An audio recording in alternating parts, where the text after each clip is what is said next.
वक्रतुण्ड महाकाय कोटिसूर्यसमप्रभा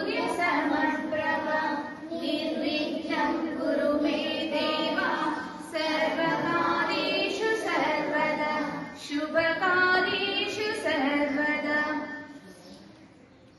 सरस्वती नमस्तुभ्यं वरदे कामरूपिणि विद्यारम्भं करिष्यामि सिद्धोद्भवतु